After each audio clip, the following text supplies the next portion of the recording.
Namaste Vivekananda Surya Satchit Sukha Swarupaya Swamine Dharani Ayom Tatsat Ayom Tatsat Ayom Tatsat. My pronouns to Revered Swami Jagarubalanji Maharaj and my namaskars to Swami, my dear brother, Kalyananji Maharaj, and my namaskars to this wonderful audience, our students seated here, the future of India, and also the students coming from different educational institutions as well. I hearty namaskars to all. First of all, I have to sincerely thank Jagarubalanji for inviting me to come to the center. This is the first time that I am coming to this Baba Center. So in a way, it's a very special kind of a feeling which it involves with me to be in this place, very special place, and I want all of you to also feel this. I'll come to that point right now. आज के हमारे विषय का रूप से Swami Vivekananda, who is the inspiration for all of us. Whoever is associated with the centers of Ramakrishna Math and Ramakrishna Prasad, which was started by this Yugacharya Swami Vivekananda, we should know that we can go back with tremendous power and inspiration of our hearts to lead a better life. To be connected with the centers of Ramakrishna Math and Mission means to be connected with the source of infinite power and inspiration. And that source of inspiration is Swami Vivekananda. When we think about Swami Vivekananda, Swami Vivekananda, Shabroti,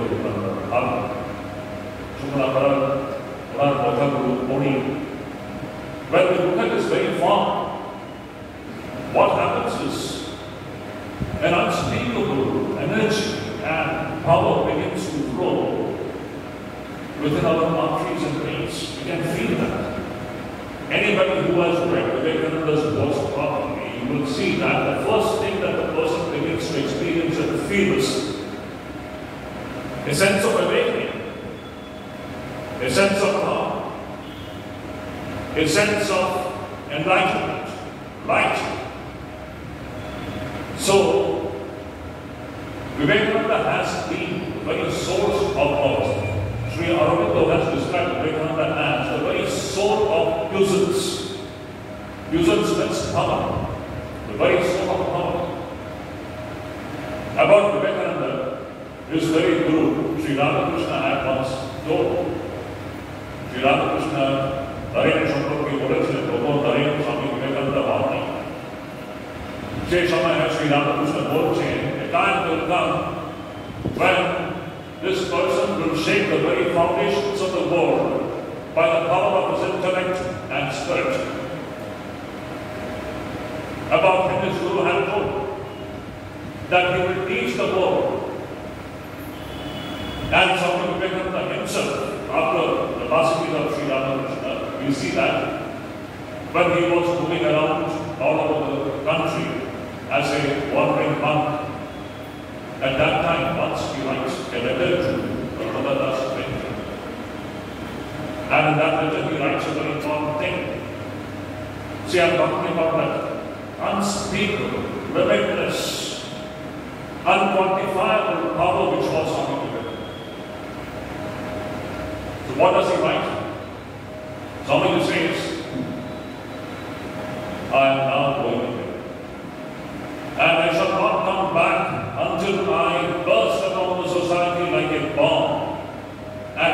society follow me like a dog.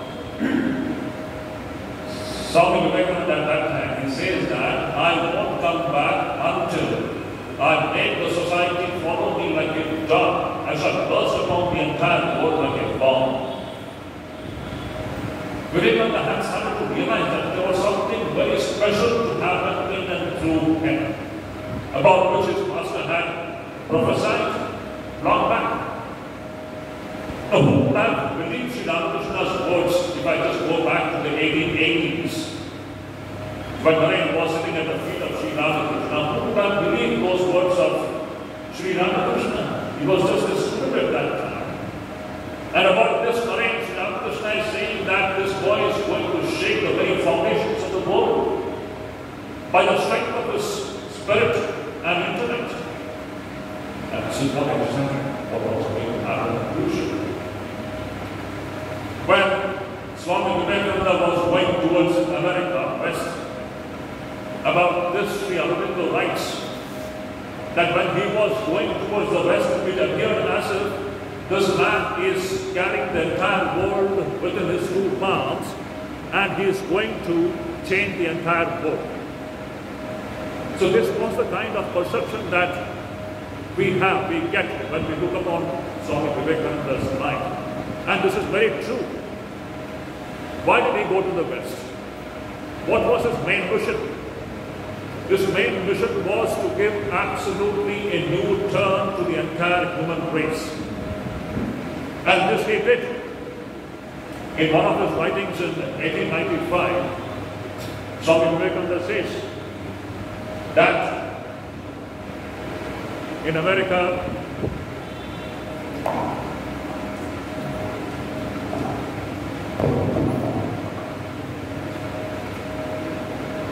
in 1895, Swami Vivekananda says that a beautiful piece of writing actually. Swami says that in America I have just started my work. I have just raised a few waves. He says that we have to raise a tidal wave. The world has to be turned upside down. The world has to be given a new civilization. Get a glance to what this person is visualizing. He is not thinking about his own small Bengal. He is not thinking about India alone. He is thinking about the entire human race. He is thinking about the entire globe. He is saying that the entire human race has to be given a new civilization. Now this was the kind of vision this man was having within him. And this is what Sri Ramakrishna had prophesied, that this person is here to give a totally a new turn to the human society for the future. And this is precisely what happened when he went to America. We all know that great incident, 1893. 11 September 1893. I always say that this has been the turning point in the modern history of human race. This has been the turning point. Why has it been the turning point? On that day, what happened? On that day, what Swami Vivekananda kept before the world? It is so significant, it is going to remain significant for the next 1,000 years or even more. We often come across great speeches, great lectures given by great thinkers. And in the passing of time, the importance of these thoughts they begin to fade away. They lose its relevance.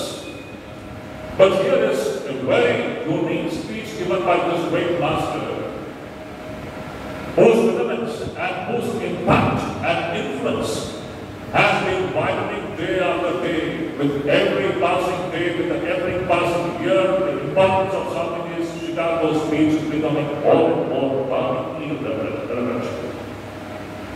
In a way, we can say that it has beaten time itself. Perhaps in history we don't come across any one speech which is being celebrated year after year for the last 125 years. And it is that do we come across any such speech given by anybody in the world whose anniversary is being celebrated for the last 125 years? And this is going to continue for the last, it is going to continue for the next 1,000 years. It is. Because the message that Vivekananda delivered there, which is an inspiration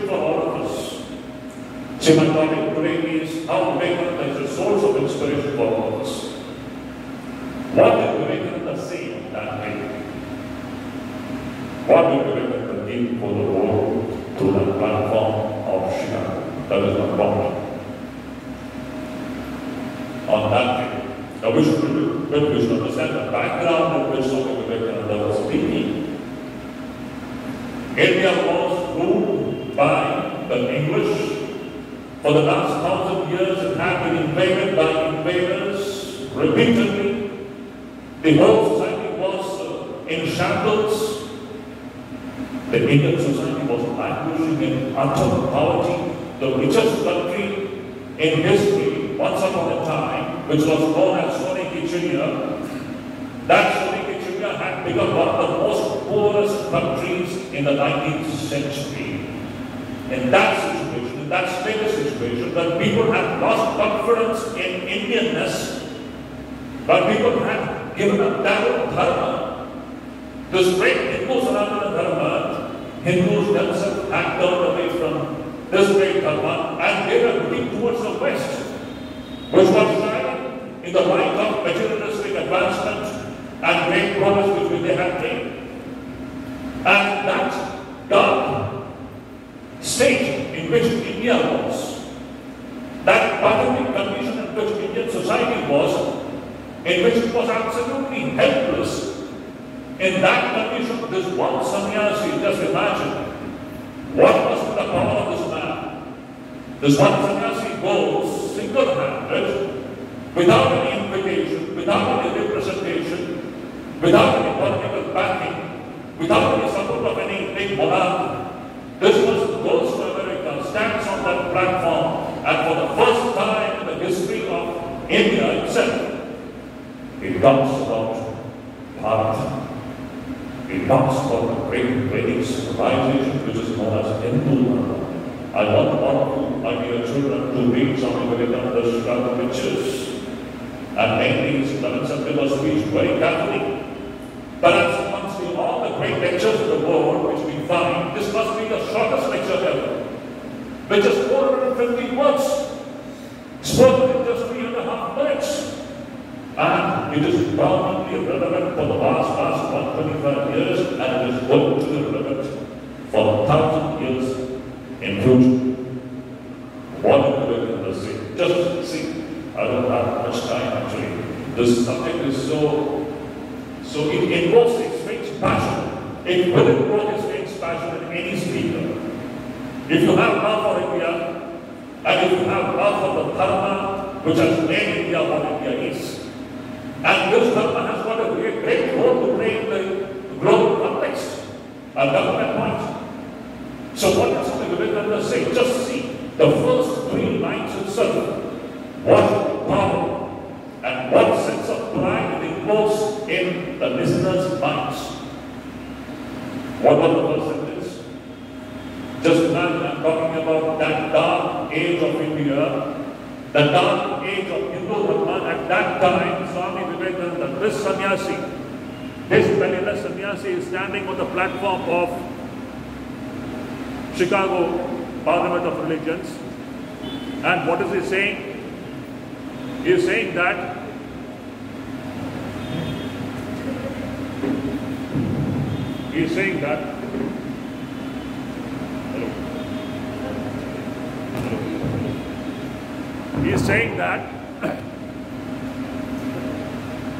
I thank you in the name of the most oldest order of monks in the world. That's fine, we can just talk like this. So he says that the Swami's first words, just mind his first line which Swami speaks there. He says, I thank you in the name of the most ancient order of monks in the world. Just note this sentence. Standing on that platform, this sannyasi, penniless sannyasi, standing there, tall, confident, representing an idea which is going to change the destiny of the world in the future. And what is that? He says, I thank you in the name of the most ancient order of monks in the world. Which is this most ancient order of monks in the world? So Hindu Sanatana. Second line he says, I thank you in the name of the mother of religions. Which is this mother of religions? That from which all the religions have been born, directly or indirectly. Which is that great system of thought? That great system of thought is the Vedic Hindus and other system of thought. The third line he says that I thank you in the name of billions and billions of Hindus of all sects and denominations. And then he goes ahead, and in that short speech of 3.5 minutes, how he says, 4 times he has uttered the word, I am proud to belong to, I am proud to belong to, I am proud to belong to, I am proud to belong to. I often say this Chicago lecture is completely, it's a package of pride. Tremendous pride in what? Pride in what Bharat is. Pride in what is the thought which makes Bharat Bharat. What is that thought which makes Bharat Bharat? That was the great thought system of the Vedic Sanatana. And what does this great system teach to the human race? This is the only system in the world. It is not a fanatic statement, my dear children. It may appear to be a little bit dogmatic and fanatic, but it's not. Any thinking person all over the world, he knows and he will know if he thinks about it very seriously. This Vedic system of thought is the only system of thought which is not exclusive, which embraces everybody. This is not a belief system. It teaches the divinity of the human being. Every man is divine, every woman is divine, every child is divine. You are all divine. There is nothing, there is no other identity for all of us other than divinity. This is what Vedic system of thought teaches. And you can approach this divinity through any number of ways and forms. Now tell me, my dear children, my dear friends, is this not the burning idea which the world needs? When the whole world is fighting in the name of religions, in the name of different denominations, creating enmity, this is the one thought system which can unify the entire human race into one family. So when Swami Vivekananda spoke these great ideas from the American platform, for the first time what happened was, India was discovered by the world. World discovered India, and world also discovered what is the glory of Hindu Sanatana. And not only that, Indians themselves began to have a sense of pride about what they are. And that was the time from, I always say that was the point from when onwards we find a new awakening, the rising India. Swami Vivekananda, after the American, his 4 years stay in America, when he came back to India, what do we find there? After coming to India, they started this wonderful lecture series, which is today available in the book form, Lectures from Colombo. I want all of you, my dear children, please read this book, Lectures from Colombo to Arundora. It is in Bengali, it is Bharati Vivekananda. In Bengali, it is Bharati Vivekananda. Those who want to read it in Hindi, it is Bharatiya Vyakhyan. And in English, it is Lectures from Colombo to Arundora. It is literally a bomb, I should say.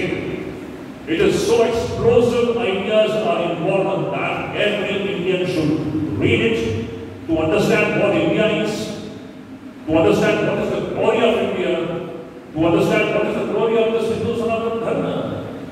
And after those talks, what happened we know. I'm just reminded about that one talk which he gave in Madras. A beautiful prophetic talk. But Swami Vivekananda says, beautiful idea. He says about India, he is talking about. Just imagine, he is talking about India in the last part of the 19th century. At that time, the whole of India was in darkness, languishing in poverty. At that time, Swami Vivekananda is talking about India and is saying that the longest night seems to be passing away. The solar struggle seems to be coming to an end at last. The seeming corpse appears to be awakening. India, this motherland of ours, is awakening from a deep, long slumber. Never again she is going to sleep anymore. None can resist her anymore. No outward power can hold her back anymore, for this infinite giant is rising on her feet. Just imagine, my dear friends, these were the words coming out of the mouth of this great prophet, speaking in the last part of the 19th century about the future of India. He was saying that in future India is going to be so glorious that all the past glory would pale into insignificance. Can you imagine? Who could have spoken these words in the last part of the 19th century when he said that the glory of India in future would be so great that all its past attainments and all its past achievements, which itself is so glorious, would pale into insignificance? That was Vivekananda. Infinite source of inspiration for all of us today in the 21st century, in 2023, when today India is already leading the world. Is it not a fact? Could anyone have imagined this state of India in the last part of the 19th century? Even in the middle of the 20th century, when we became free in 1947, what was India's condition? The poorest country in the world in 1947. Absolutely a joke for the other nations were looking down upon India, and today that very India is leading the world, about which Vivekananda had spoken in the last part of the 19th century. Can you imagine who brought about this change? But in all the present day debates, though, you will find people actually who think the present rise of India in different sources. They can prove it. It's very good. Actually, we don't bother about recognition and, what should I say, who is giving recognition to. Doesn't matter. Swami Vivekananda himself had said, don't make my name popular. Don't worry about that. All that I want to see is, I want to see my ideas realized. I want all of you to realize and put into practice what I have spoken. That is what will make India great. And today when we look back, we can see that, if at all, there was one person who was responsible to turn the tables as far as India's state is concerned. That person was none other than Swami Vivekananda, who was at the root of this so-called modern India. Every nation builder in the 20th century, whether fighting for the freedom, whether on the political front, after the attainment of freedom, for building the nation, every great nationalist of this country has drawn inspiration from Vivekananda, directly or indirectly. He has been a tremendous source of inspiration for generations. That's why I don't want to take a few names here and there. Usually when we talk about who were the great persons who were inspired by Swami Vivekananda, we just speak about this person and that person, starting from Bal Gangadhar Tilak to Subhash Chandra Bose, Mohandas Karamchand Gandhi, and a few names we take. I feel this is totally, I should say, it's a not a proper estimation of the kind of influence that Vivekananda had on India. In fact, if you just go by the numbers, countless numbers of people for several generations have been inspired by Vivekananda's ideas. Not only in India, but also in America. What was the impact of Vivekananda's ideas on the West? Let us just look into that also. It is very interesting.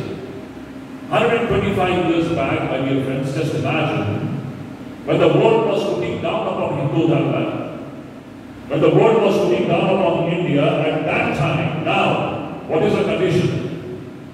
Today, there is a great praise for yoga and Vedanta all over the world. Is it not?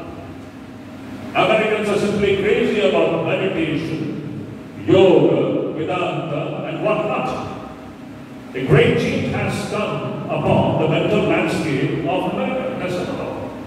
In 2014, when the President Honorable Prime Minister, he proposed to the United Nations that 21st July should be declared as the International Yoga Day. You know what happened? For the first time in the history of the United Nations, a proposal was passed. There has never been any proposal passed with such unanimity and such majority.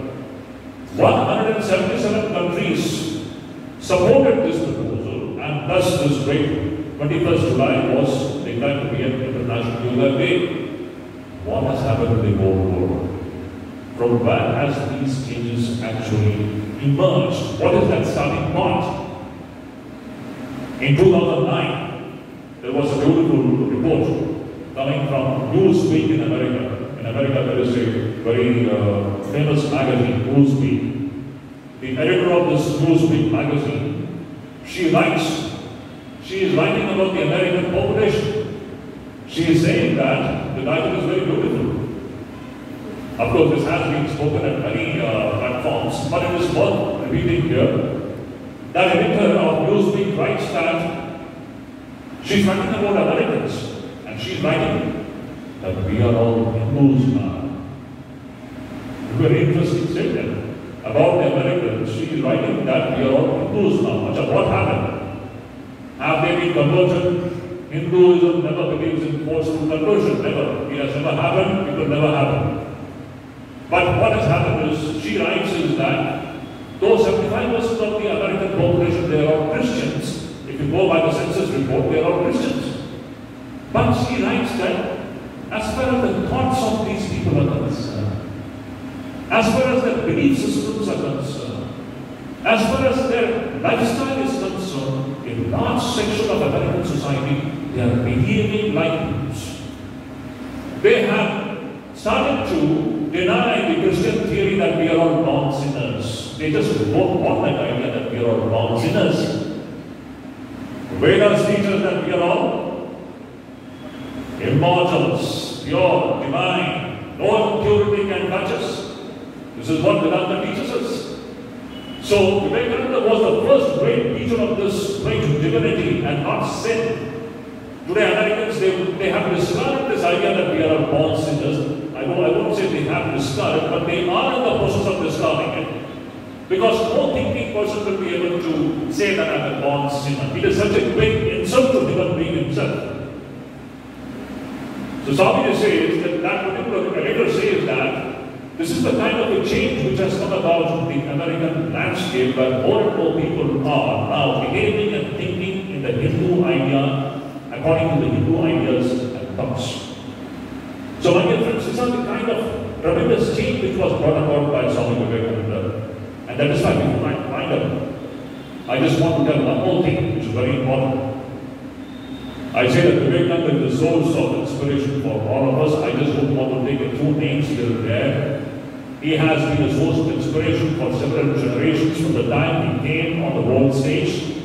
And he will remain so for thousands of years to come in the future. And India in the future has to play a great role. And what is the speciality of this great source of inspiration? Let me just put some light on that. We are talking about Vivekananda. All of you, if you read Vivekananda properly, and if you really study him seriously, you will see one thing very clearly. And what is that? Vivekananda is made up of three things. Vivekananda is made up of three things. What are these three things? Number one, the great universal scientific ideas of the Vedas. Number one, which is today known as Hinduism. Number two, he is the very soul of Bharat, India. India is Vivekananda. Vivekananda is India. These two things are inseparable. And at the base of both India and Bharat is the thought system of the Vedas. And the third thing which has gone into the making of Vivekananda is his own Gurudev, Sri Ramakrishna. Without touching upon him, our discussion about Vivekananda will remain incomplete. These are the three things which have mingled together to form this great source of power, this great source of inspiration, known as Swami Vivekananda. So whenever you read Vivekananda, you will see that either he is speaking about Hindu Dharma, the glory of Hindu Dharma, the only system which is universal, the only system which says that we are all one family, Vasudhaiva Kutumbakam. The only system which doesn't talk about going and cutting the throats of other people. We welcome everybody the way they are. We embrace the entire human race as one family, and this is the great message that the world has yet to learn. It will take time. It will take time, but it has to learn if the human race has to survive evolution. So that is the kind of relevance that Swami Vivekananda's ideas have. Relevance that the thoughts of Hindu Sanatana Dharma has for the future. And that is why I say that Vivekananda is a great source of inspiration for people in the future as well, for all of you, my dear friends. And with this, I end my speech. Thank you so much.